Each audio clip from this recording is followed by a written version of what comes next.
Hey there, welcome. You know, deals don't just happen on paper. They happen in rooms, in moments, in the tension between what's said and what's really meant. They happen in people. And that's where this story begins. Not with blueprints or billion-dollar headlines, but with a kid from Queens who didn't want to inherit power. He wanted to build it. This is the art of the deal. Not as a checklist, but as a life lived out loud with guts, grit, and instinct. If you find this summary helpful, don't forget to like this video, subscribe to BookSnap, and comment below the title of the book you'd like us to summarize next. We'll make it happen soon. Let's get to it. The first thing you need to know about Donald Trump is that he was never interested in fitting in. Even as a kid, he hated limits, hated rules, hated being told to color inside the lines, or that the lines existed at all. His father, Fred Trump, was already a builder, a disciplined man building brick by brick in the outer boroughs of New York. Methodical, practical, focused on value, not flash. Donald saw the power in that, but he also saw the ceiling. Queens was too small, and safety wasn't thrilling. He didn't want to build homes. He wanted to build legends. So he watched, learned, absorbed the numbers. But more than that, he absorbed the pulse. He watched how his father negotiated. Hard, quiet, relentless. But Donald? He had something different brewing. A feeling, a drive. That the deal wasn't just about numbers. It was about momentum, about psychology, about theater. He took that hunger with him to Manhattan, not as a kid looking for permission, but as a storm looking for a skyline. The city was different then. Rough, broke, beautiful in its chaos. Buildings were crumbling. Developers were folding. New York was dangerous, loud, alive, and full of opportunity for someone unafraid. That's where he started.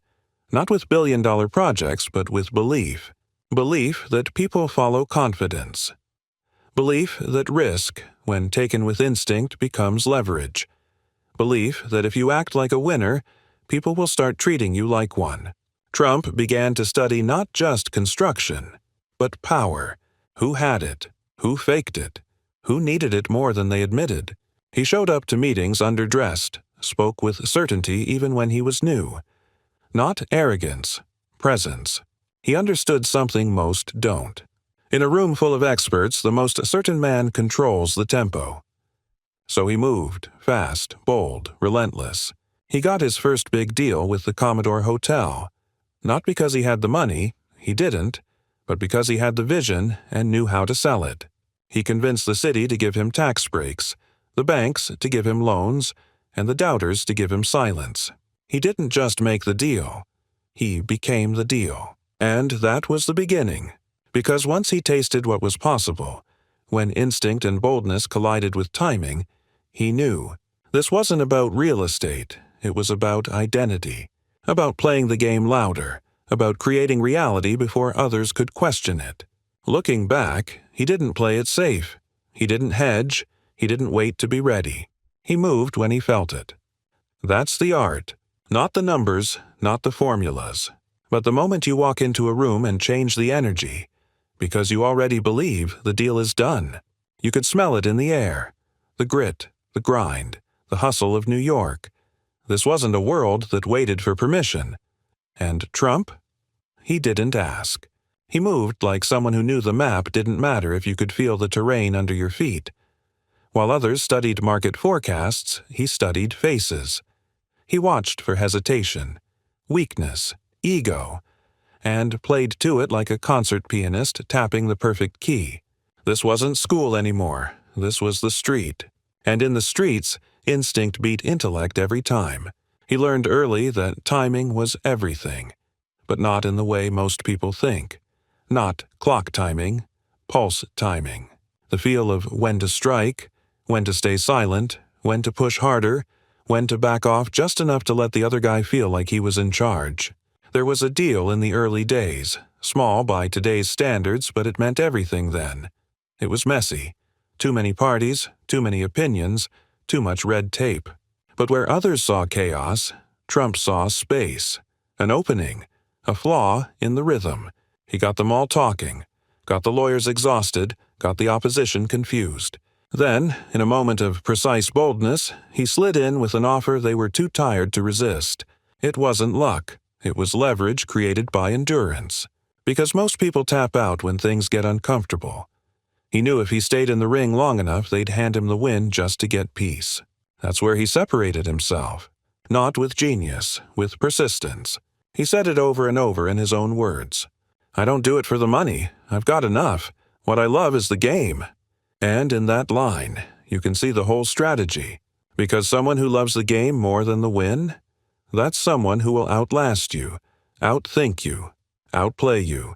He started attracting attention, some of it good, some of it brutal, didn't matter. Because attention is fuel. If no one's looking, you don't get the phone call. You don't get the meeting. You don't get the shot. So he leaned in. Hard. Let the headlines scream. Let the critics sharpen their knives. While they talked, he built. It wasn't just about deals anymore. It was about drama. He learned to choreograph tension, to let rumors simmer just long enough to spike curiosity. To drop a quote at the exact moment a competitor felt safe. It wasn't cruelty. It was strategy. He was playing on the edge of the moment, fast enough to stay ahead, patient enough to make them think he wasn't watching. And underneath it all, confidence. But not blind confidence. Earned confidence. The kind you build by throwing yourself into rooms where you don't belong, and figuring it out while everyone's watching. He wasn't trying to be liked. He was trying to be believed. Because in deal-making, belief is everything. If they believe you'll walk away, you win. If they believe you know something they don't, you win. If they believe you're the guy who gets things done, even if they hate your guts, you win. He once said, if you're going to be thinking anyway, you might as well think big. And that became his compass. Not to be reckless, but to be unafraid of the scale. He didn't just want one building, he wanted the skyline. Not for the money, for the legacy. For the moment, people looked up and said, that's his, he made that happen. And in a city built on ambition, he made sure his burned the brightest. The lobby shimmered like a golden promise. The ceiling reached upward like it knew it had nothing to prove. And in the center of it all was Trump. Not just building things, but building a story. That was the next evolution. He wasn't just making deals, he was making the deal into a stage. It wasn't enough to negotiate. He had to narrate. Because in Trump's world, perception wasn't the byproduct, it was the currency. What people believed about the deal became just as important as the ink on the page. And in a city that ran on hype, attention wasn't a distraction. It was leverage. That's when he started crafting it all differently. Not just asking, is this a good project? But, what does this project say? What does it symbolize? What will the papers write the day after it opens? He once said, the point is that you can't be too greedy. And what he meant wasn't money. He meant narrative, presence, imprint.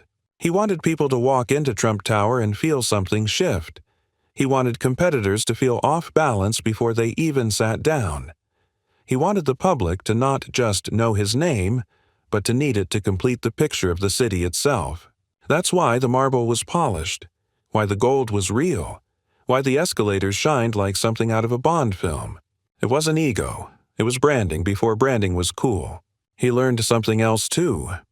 Selling the dream is often more important than selling the truth. Because most people don't buy facts. They buy confidence. They buy possibility. They buy the reflection of what they wish they could be. Trump became that mirror. He didn't wait for validation. He built his own myth, one statement, one headline, one photo op at a time. And people followed it. Because in a noisy world, clarity is rare. And he spoke in bold lines, big words, clear targets. He made deals feel like events. He once walked away from a negotiation not because it was bad, but because the story of walking away made the next opportunity even bigger. He turned every win into momentum, and every loss into setup for the next act. Because he understood what most builders forget. You're not just building properties. You're building perception. And when the perception becomes strong enough, reality starts to follow it. He leaned into that hard, held press conferences where others sent emails, made big, sweeping statements that bent the public conversation around him like steel. Was it risky? Always. But he wasn't playing to not lose. He was playing to define the field. He built his brand like a skyscraper. Steel at the base, flash at the top. And even when critics rolled their eyes, he understood something fundamental. If they're watching you, they're talking about you. And if they're talking about you, you control the tempo. The deal, he said, wasn't just the paperwork. It was the show, the tension, the theater, the ability to create anticipation, then deliver something that felt inevitable. He began to see himself less as a developer and more as a producer. Every deal was a film. Every tower, a scene. Every quote, a trailer. And slowly, the city began to adjust its rhythm to his.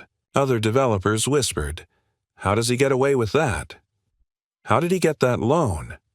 Why does the media keep giving him the spotlight?" The answer was simple. He didn't just make deals, he made them mean something. And in a world flooded with facts, meaning is the one thing that always cuts through. The air was different in Atlantic City. Thicker, louder, buzzing with the pulse of people chasing fortune. And that's exactly why Trump came. Not just to build casinos, but to raise the stakes. Because by now, he wasn't just playing the game, he was testing how far the rules could bend. And in Atlantic City, the stakes weren't just financial. They were emotional. Glamour, escape, the illusion of control. He understood that. He didn't gamble at the tables. He gambled on perception, on momentum, on risk as a strategy. Most people fear risk. He fed on it. Because he understood something most didn't. Risk creates gravity. It pulls attention. It raises eyebrows. It changes conversations. He poured hundreds of millions into the Taj Mahal. They called it reckless, too big, too soon, too over the top. He called it the eighth wonder of the world. And you know what? People showed up, not because they needed a place to gamble, but because Trump had created a monument to boldness. That was the move, the entire strategy. Not to chase security, but to make the deal so loud, so shiny, so impossible to ignore that playing small became unthinkable. Was it risky? Absolutely, but that's the point. He said it over and over. If you're not playing big, you're wasting the board.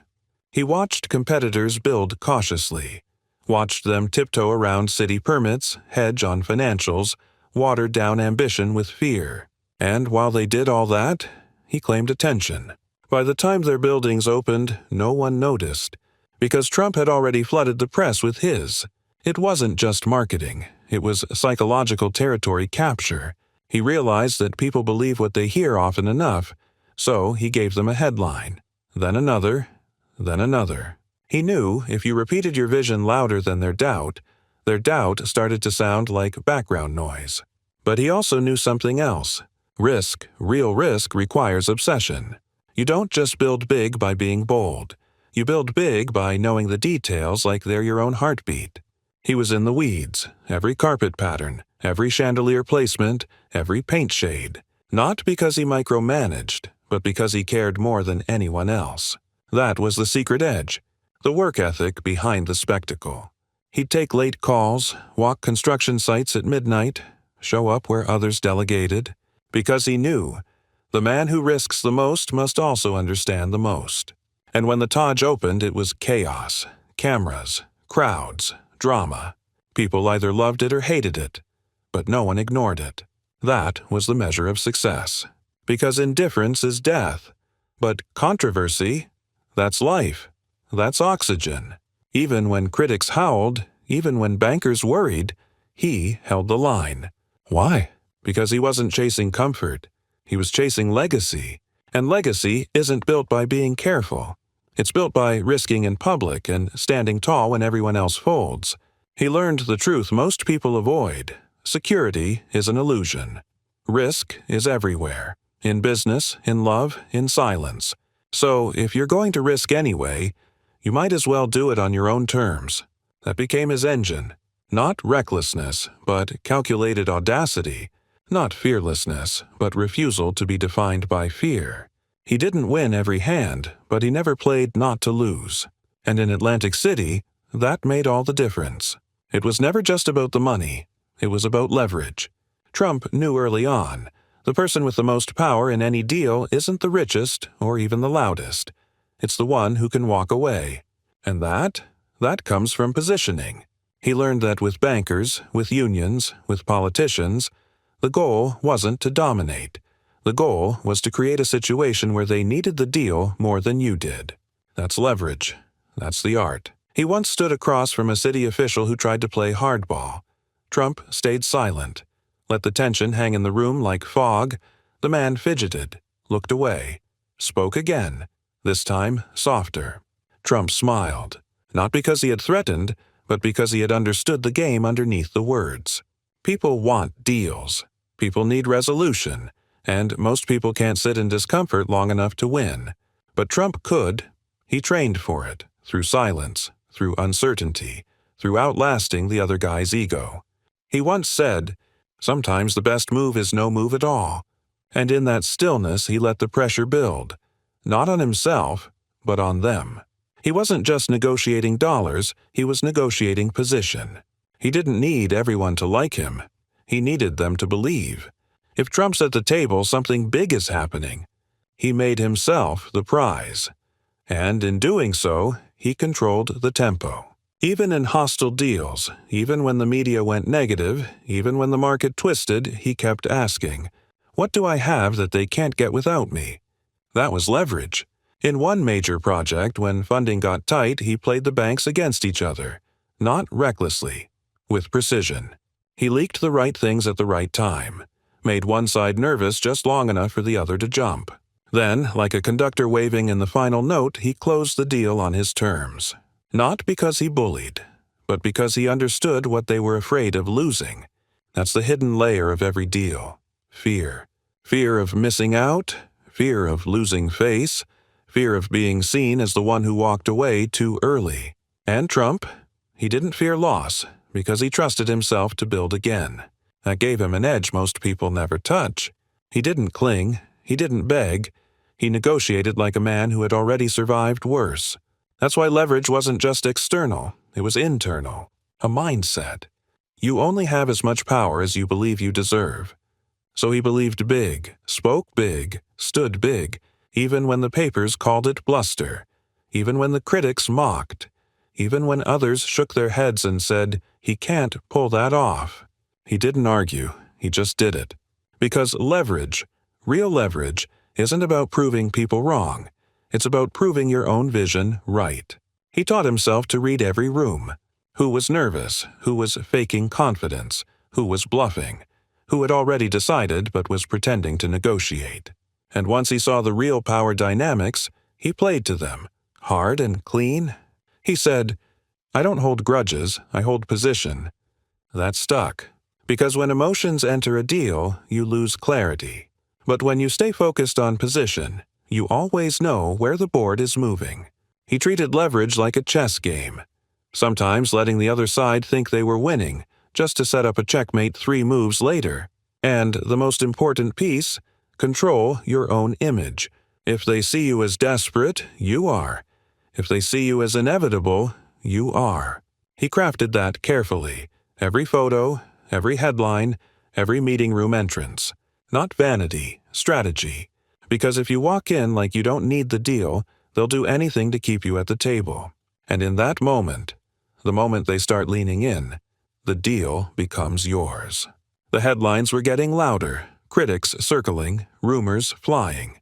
Some said he was over-leveraged. Others said he was too brash, too loud, too unpredictable.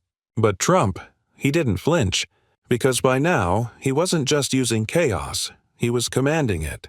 He had learned something that most people fear. Controversy is not a liability. It's leverage. If people were talking, they were watching. And if they were watching, he had control of the frame. He once said, "Good publicity is preferable to bad, but from a bottom-line perspective, bad publicity is sometimes better than no publicity at all." That wasn't just bravado, it was strategy. He realized something most people don't. Predictability is forgettable. But chaos, it's magnetic. He turned it into an art form. In business meetings, he'd throw out a wild number, far outside what anyone expected. Silence would follow. Confusion, recalculations. And while they scrambled, he steered. Not because the number was real, but because it changed the energy of the room. That's what chaos does. It resets the tempo. It rattles expectations. It forces people to pay attention. He began to use that in press conferences, in negotiations, even in branding. He'd say something bold, intentionally polarizing, and the media would explode. Critics thought they were hurting him. What they didn't realize was they were amplifying the message. He wasn't chasing likability, he was building visibility. Because if you control attention, you control momentum.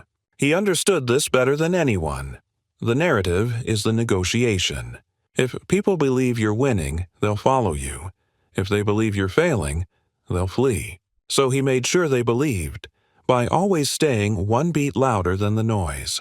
Even in failure, when deals stalled, when markets turned, when projects slipped, he didn't retreat, he doubled down, held bigger press events, painted bigger visions, spoke even more confidently about what was coming next. That wasn't denial, that was framing. Because while others panicked, he understood.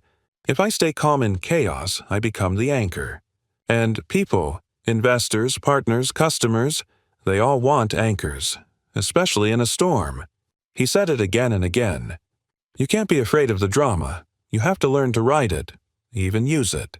He once told a story about being $9 billion in debt. The economy was crumbling. The banks were circling. Everyone expected him to fold. Instead, he walked into meetings with a grin, spoke about opportunity, acted like the future was his to shape. And little by little, they believed him. Because certainty is contagious. He wasn't lying. He was choosing what story to tell. And in business, storytelling is more powerful than spreadsheets. That's the part most people miss. They think deals live in numbers. They don't. They live in narratives. And Trump had mastered the narrative of invincibility. Even when bruised, even when cornered, even when odds were against him. He turned every headline into a hook, every setback into a setup, every doubt into fuel. Not because he needed the chaos, but because he knew how to control it. The chaos wasn't the fire, he was. And while everyone else kept trying to play by the rules, he kept rewriting them. One bold move at a time. The skyline had changed. So had the world. Trump had built towers, casinos, brands, headlines. But more than that, he had built a myth. One made of granite and gold, of ego and instinct, of failure and force. But behind all of it, beneath the tuxedos and ticker symbols, was a truth he never stopped repeating. Deals are made by people, not paper. And people?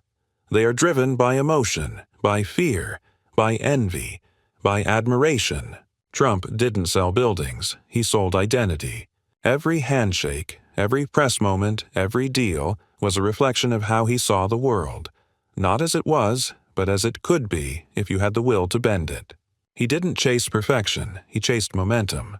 Because he knew momentum was magnetic. And once people start following momentum, logic takes a back seat. They don't ask if it's too big. They ask if they can get in. That was the magic of the Trump brand. It wasn't just luxury, it was confidence, wrapped in gold letters.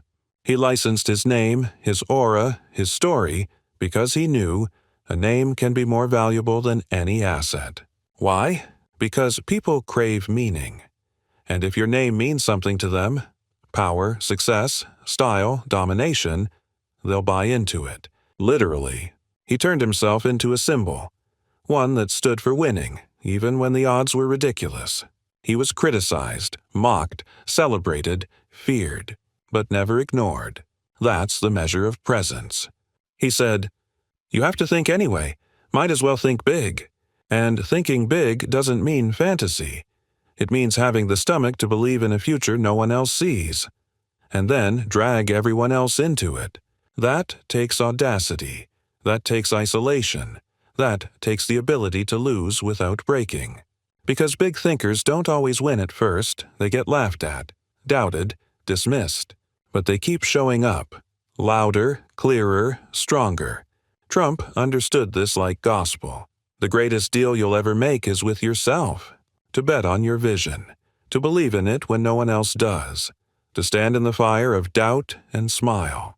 He wasn't born with that. He built it. Through deal after deal, setback after scandal, building after bankruptcy. He walked through the noise and kept saying, "This is who I am. And this is what I build." That's legacy. Not the marble, not the money, but the message you leave behind, etched into the minds of everyone who watched you work. So, what can we take from this? You don't have to be him, but you can learn what he mastered.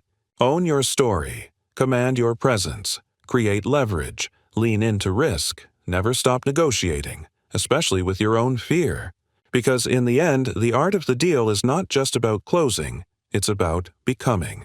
Becoming the person who never folds under pressure. Becoming the force that reshapes the room. Becoming the story that others whisper about long after you're gone. So here's the final truth. Simple, brutal, undeniable. You don't get what you deserve in life. You get what you negotiate. Negotiate well, negotiate boldly, negotiate like the world is yours to shape. Because if you don't, someone else will. Someone else will. Someone else will. Someone else